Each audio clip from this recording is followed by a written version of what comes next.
Hello students, as we have discussed in the last class, IFRS stands for International Financial Reporting Standards. So these are designed as a common global language for business affairs, right? So for your kind information, IFRS are designed to bring consistency to accounting language, practices and statements, and to help business and investors make educated financial analysis and decisions. Today we are going to discuss about a new topic, that is standard IFRS requirements. So IFRS covers a wide range of accounting activities. So there are certain aspects of business practice for which IFRS set mandatory rules. So these are the rules or principles of an IFRS it covers. So if IFRS which have a wide range of accounting activities, if you talk about accounting, so this accounting which covers a wide range of accounting activities. In the same way, IFRS also they have their own principles, their own rules. So these rules are IFRS set mandatory, and there are four requirements. First one, statement of financial position. Second one, statement of comprehensive income. Statement of changes in equity. Statement of cash flow. So let us discuss one by one. First one, statement of financial position. This is also known as a balance sheet.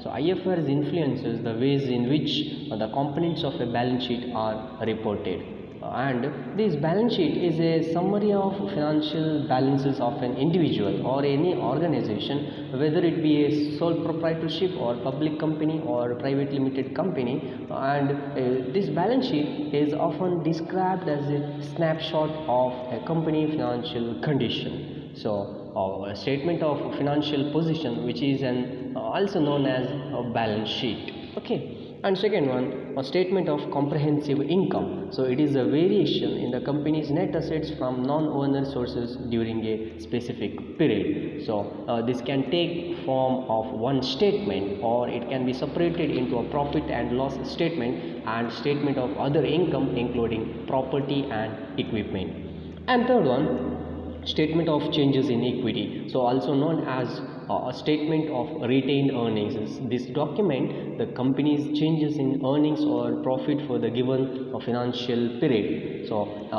International Accounting Standard 1 requires a business entity to present a separate of changes in equity as one of the components of financial position. Next one, statement of cash flow. So this report summarizes the company's financial transaction in the given period, separating cash flow into operations, investing and financing. So this cash flow is a financial statement that shows how changes in balance sheet accounts and income affect the cash and cash equivalents, and breaks the analysis down to operating, investing and financing activities. In addition to these basic reports, a company must also give a summary of its accounting policies. So this or the full report is often seen side by side with the previous report to show the changes in profit and loss. A parent company must create separate account reports for each of its subsidiary companies. So these are what we have discussed for IFRS requirements. So that is a statement of financial position, comprehensive income and statement of changes in equity and statement of cash flow. In the next slide we will discuss about the scope and objectives of IFRS. So there are four scopes and objectives of IFRS. First one, to develop global accounting standard.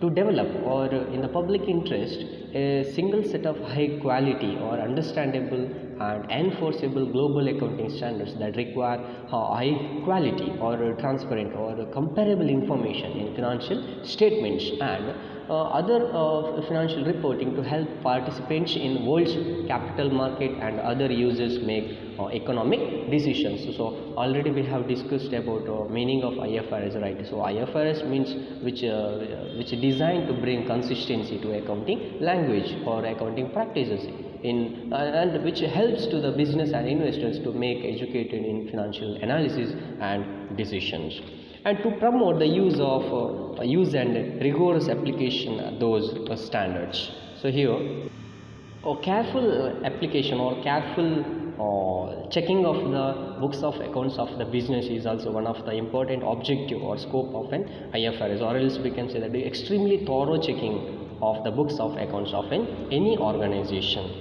And the next one, to take account of a small and medium sized entities, and in fulfilling these two objectives, or two A and B, or first two, to take account of as appropriate the special needs of small and medium sized entities and emerging economies. So as if you take the medium sized or the small business, they have some needs, right? So this is one of the main objective of IFRS. And the next one, to bring about convergence of national accounting standards and international accounting standards and international financial reporting standards to high quality solutions, as we have discussed. So these IFRS are which helps or which benefits from IFRS, because the investors are more likely to put money into a company if the company's business or practice are transparent, right? So which these IFRS are bring so consistency in accounting language or practice or in any statements. And here convergence stands for the convergence of national accounting standards and international accounting standards and international financial reporting standards is to high quality solutions. Next, some other points are the scope of IFRS. IASB standards are known as international financial reporting standards, and all international accounting standards and interpretations are issued by the former IASC, that is International Accounting Standard Committee, and SAC. SAC stands for Standard Interpretation Committee, continue to be applicable unless and until they are amended or withdrawn.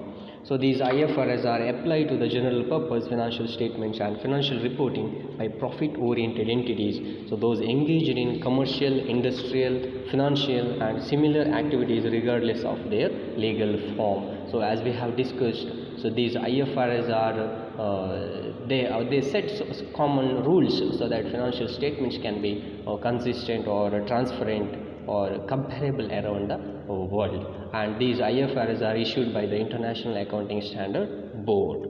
And entities other than profit oriented business entities may also find IFRS appropriate. So other than profit oriented, that is NGOs or non-governmental organization, and so these also may find the IFRS appropriate.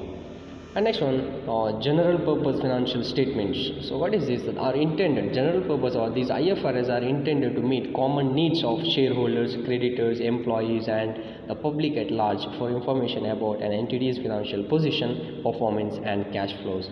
So these are the people, they are the users of accounting: shareholders, creditors, employees and public, right? They need the information about the company. So these IFRS are so designed to bring the transparent information about the books of account to the users of accounts. So these shareholders, creditors, employees, public or any other or tax authorities, they are the users of accounting, or they need the information about the books of accounts of the company.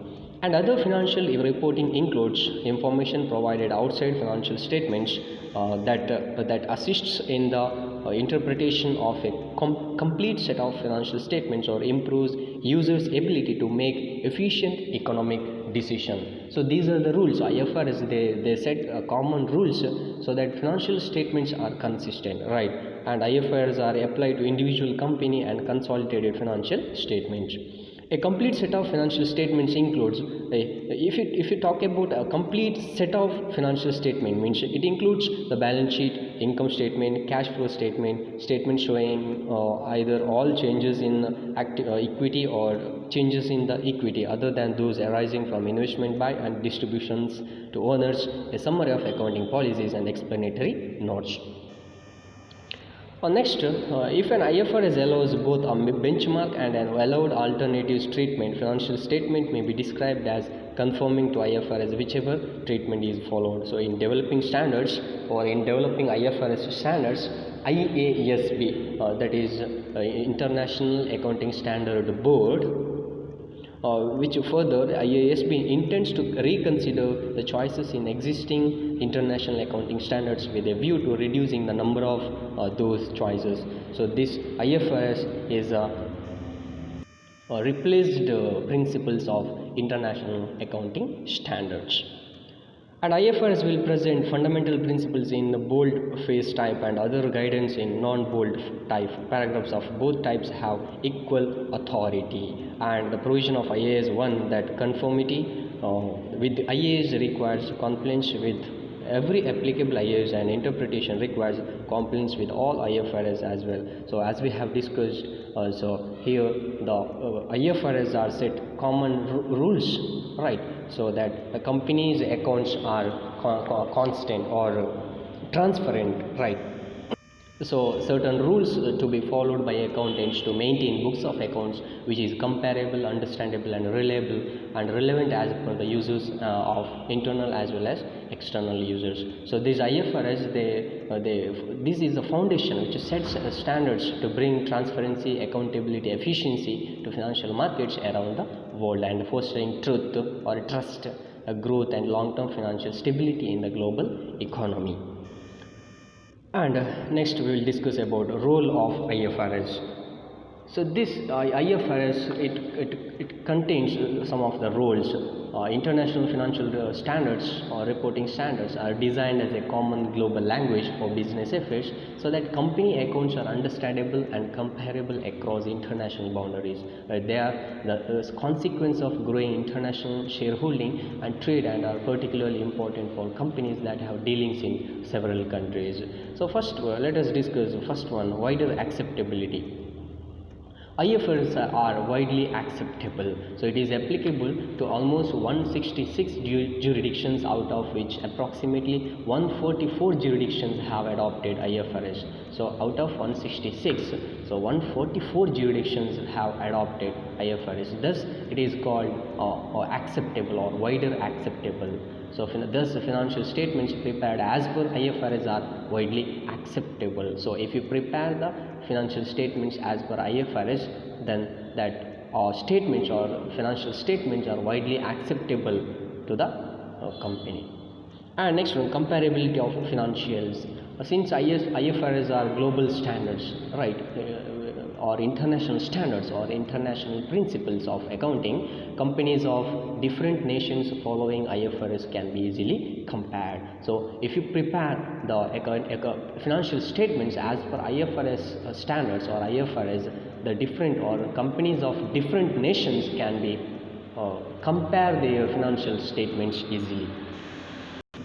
Next one, elaborated guidance, right? IFRS provides elaborated guidance on how to apply principles given in standards in different situations. So according to the situation, the IFRS which provide the guidance how to apply the principle, how to apply the rules of the standards in a different situation. So they guide the accountant or any business organization how to apply the principles in a given standard. And next one, changes in standards as per economic situations. So principles of IFRS are revised or modified in case there is any major change in economy. So principles of IFRS or standards of IFRS can be revised as per the changes in the economy. If there is any major changes happened in the economy, then the principles of IFRS can be modified or revised. And the next one, to promote the use and rigorous application of those standards. I already told in the scope, rigorous application or extremely thorough application of the standards is mandatory. And next one, IFRS were created to establish a common accounting language. So this is one of the important role of an IFRS. So IFRS were created as a common accounting language, so business and accounts can be understood from company to company and country to country. And next one, both company and investors benefit from IFRS. Both parties or both persons, companies as well as investors, they will get the benefit from the IFRS, because people are more confident in investing in a company's if its business practices are transparent and reliable. That's why the IFRS which gives the benefit to the companies as well as investors. Next one, to provide updates, insights and guidance on the standards. IFRS are set by the International Accounting Standard Board, an independent body of the IFRS Foundation, which provide updates about the accounting or guidance about the principles of accounting and how to use or how to apply these principles in a given standard in different situations, and insights on the standards. And some other roles are there to take account of the financial reporting needs of emerging economies and small and medium sized entities, and to promote facilitate adoption of IFRS being the standard of interpretations issued by the IASB through the convergence of national accounting standards and IFRS. So these are the rules of IFRS. Next, we'll discuss about the importance of IFRS. A business can present its financial statements on the same basis as its foreign competitors, making comparisons easier. Since this IFRS are global standards, right? So companies of different nations following IFRS can be easily compared. And companies with subsidiaries in countries that require or permit IFRS may be able to use one accounting language company-wide. So this IFRS is meant for one accounting language for company-wide, right? So there are certain aspects of business factories or practice for which IFRS set mandatory rules or principles. So these rules or principles are for same for every country or any country. Companies may need to convert IFRS if they are a subsidiary of a foreign company that must use IFRS, or if they have the foreign investor that must use IFRS. So here the IFRS, some companies they are not using the IFRS. I already told some out of 166 jurisdictions, 144 jurisdictions have adopted the IFRS, or it is applicable to 144 jurisdictions. So thus the financial statements prepared as per the IFRS are widely acceptable. And capital market regulators must be aware of only one set of accounting standard, and the companies will experience efficiency in raising capital and reduced information processing unit. So this IFRS, which leads to the companies will experience in raising the capital and reduce the information about processing cost, or they can regulate the capital market. The companies will no longer require to prepare its financial statement under a different generally accepted accounting principle and make the task of listing shares in foreign exchange easier. So these are the importance of IFRS. I hope these things are understood for everyone, right? In the next class we will discuss about environmental accounting. Thank you.